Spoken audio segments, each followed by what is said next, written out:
आज मैं आपको बताऊंगा कि किस तरीके से मैं स्टैट्यूटरी ऑडिट परफॉर्म करता हूँ। जब भी मैं किसी बड़ी कंपनी या मिड साइज कंपनी का ऑडिट करता हूँ, मैं आपको एक बेसिक आइडिया दूंगा और एक रन थ्रू कराऊंगा ताकि आपको समझ आ जाए कि एक्चुअल में ऑडिट होता क्या है। सबसे पहले जब भी आप स्टैट्यूटरी ऑडिट के तौर पर अपॉइंट होते हो तो इंगेजमेंट लेटर साइन होता है। इंगेजमेंट लेटर साइन होने के बाद ऑडिटर अपॉइंट ऑफिशियली हो जाता है।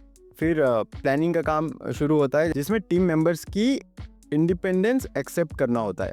अगर 5 टीम मेंबर है, सबकी इंडिपेंडेंस कंफर्म होती है, इंक्लूडिंग पार्टनर्स और फर्म की इंडिपेंडेंस।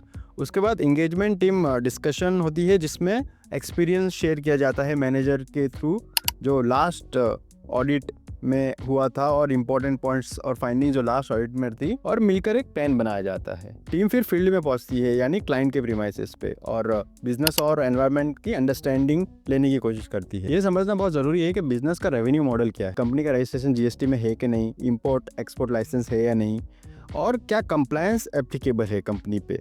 ये सब चीज़ें इनिशियल डिस्कशन में क्लियर होनी चाहिए। प्लानिंग के दौरान एंटिटी लेवल कंट्रोल्स जैसे विसल ब्लोअर पॉलिसी और गवर्नेंस प्रैक्टिसेस को समझना जरूरी है। फिर फाइनेंशियल स्टेटमेंट को इम्पैक्ट करने वाले प्रोसेस जैसे ऑर्डर टू कैश, कस्टमर से ऑर्डर लेने से लेकर पेमेंट रियलाइज होने तक, प्रोक्योर टू पे, परचेज से लेकर पेमेंट होने तक, ये सब प्रोसेस, इन प्रोसेस को डिटेल में डिस्कस किया जाता है। एम्प्लॉय बेनिफिट और अदर एक्सपेंसेस के प्रोसेस भी डिस्कस किए जाते हैं।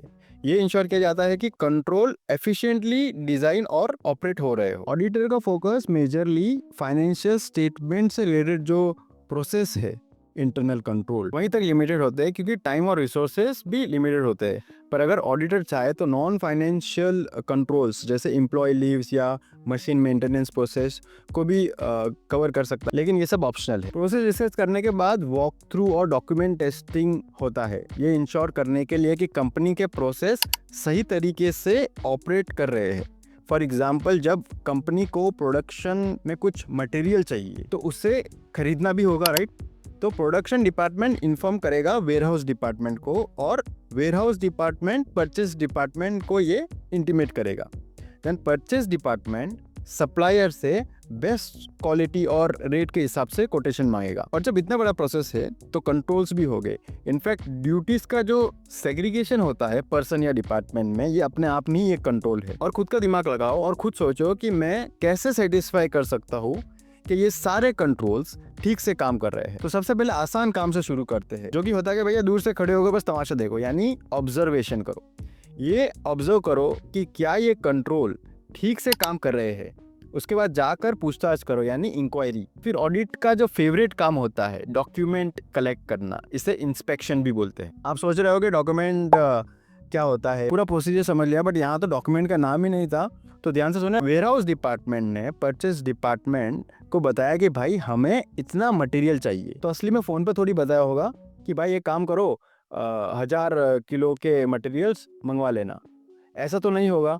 वो एक डॉक्यूमेंट इशू करता है जिसे बोला जाता है मटेरियल रिक्विजिशन नोट। इसमें लिखा होता है कि कौन से डिपार्टमेंट को कितना मटेरियल चाहिए, तो उसके अकॉर्डिंगली परचेज डिपार्टमेंट उस मटेरियल को मंगवा सकता है। तो जब परचेज डिपार्टमेंट ने सप्लायर को ऑर्डर दिया होगा तो उसने क्या कॉल पर ऑर्डर दिया होगा? असल में कोई ऑर्डर इस तरीके से नहीं होता। ये नहीं होता कि सप्लायर को कह दे कि एक भैया 1000 किलो मटेरियल 2 दिन में आ जाना चाहिए, ऐसा नहीं होता। परचेज डिपार्टमेंट को एक कोटेशन प्रोसेस फॉलो करना होता है सप्लायर को सिलेक्ट करने के लिए।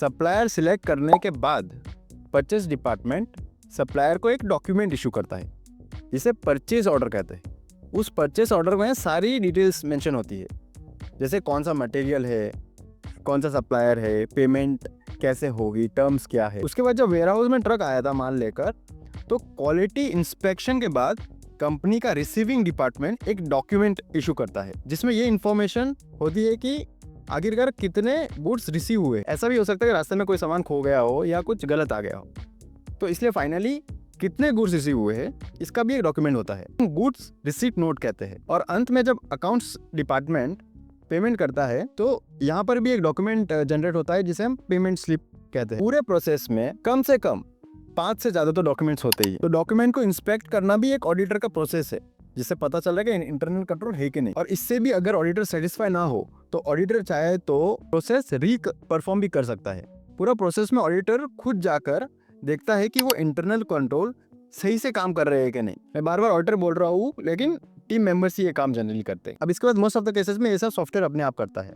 तो आपको ये डिसाइड करना होगा कि जो इंटरनल कंट्रोल स्क्रीन पे लगाए हुए हैं क्या वो ठीक से काम कर रहे हैं कि नहीं। जैसे फॉर एग्जांपल, जब कोई आदमी परचेस डिपार्टमेंट से परचेस ऑर्डर बना रहा है, क्या वो का ऑथराइज है इस काम को करने के लिए? क्या सॉफ्टवेयर में ऐसा तरीका है कि हर एम्प्लॉय की आईडी के हिसाब से चेक किया जाए कि ये आदमी इतना बड़ा परचेस ऑर्डर देने के लिए ऑथराइज है कि नहीं? तक आपको ये आइडिया हो गया होगा कि कंपनी में रिस्क कितने हैं और उस रिस्क को एलिमिनेट करने के लिए सफिशिएंट कंट्रोल है कि नहीं। ये जानकारी मटेरियलिटी कैलकुलेशन में हेल्प करेगी।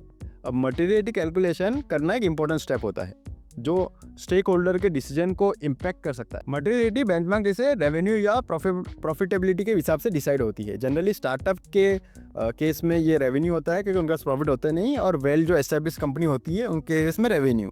अब प्रॉफिट का 0.5 से 2% के हिसाब से होता है, और जो रेवेन्यू होता है उसका 10% के हिसाब से कैलकुलेट होते हैं। यानी कि इस अमाउंट के ऊपर कोई भी मिस स्टेटमेंट मिली तो ये बहुत मटेरियल है। और कंजर्वेटिव होने के लिए हम मटेरियलिटी के अलावा उसके भी नीचे एक परफॉर्मेंस मटेरियलिटी भी कैलकुलेट करते हैं। सब्सटेंटिव टेस्टिंग और सैम्पलिंग के प्रोसेस के थ्रू ऑडिटर पीएनएल और बैलेंस शीट के आइटम जैसे रेवेन्यू, एक्सपेंसेस, एसेट और लायबिलिटी की टेस्टिंग करता है।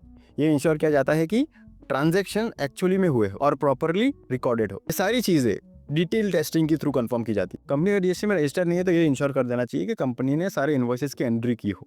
और अगर कंपनी जीएसटी रजिस्टर्ड है तो आपको जीएसटी पोर्टल के साथ सेल्स को रिकंसाइल करना होगा, परचेस को भी रिकंसाइल करना होता है। चेक करेगी कंपनी सभी आईटीसी प्रॉपरली ऑन टाइम ले रही है। जीएसटीआर 2B और 3B को बुक्स के हिसाब से भी रिकंसाइल करना हो, और ये इंश्योर करे कि डायरेक्ट और इनडायरेक्ट एक्सपेंसेस का सही से बाइफर्केशन हुआ हो।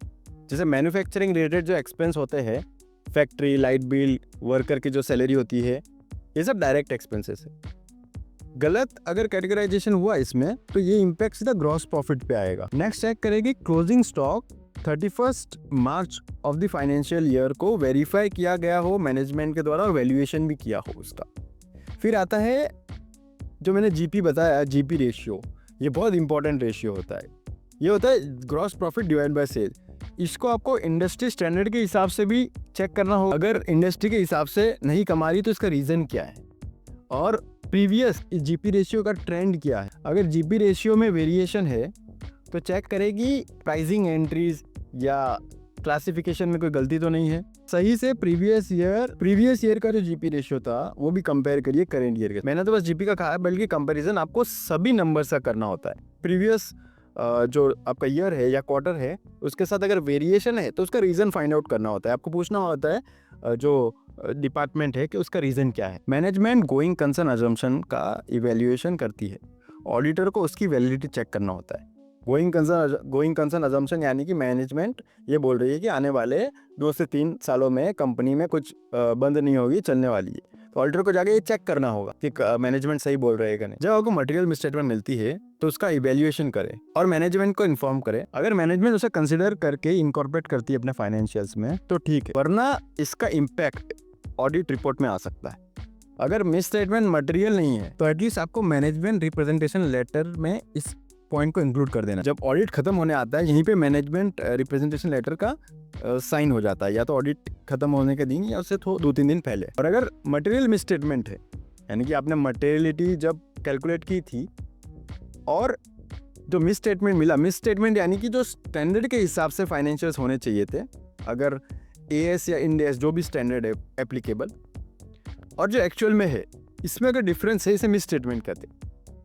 आपने मटेरियलिटी के हिसाब से जो अमाउंट कैलकुलेट किया, जन ओवरऑल मटेरियलिटी उससे भी कम अपने एक परफॉर्मेंस मटेरियलिटी कैलकुलेट की होगी, उससे ज़्यादा ये अमाउंट है, तो इसे कहते हैं मटेरियल मिस स्टेटमेंट। इस अमाउंट का इम्पैक्ट अगर परवेजिव है तो ये सिर्फ मॉडिफाइड नहीं, ये एडवर्स ओपिनियन भी हो सकता है, क्योंकि पूरी ही फाइनेंशियल स्टेटमेंट पे इसका इम्पैक्ट पड़ रहा है।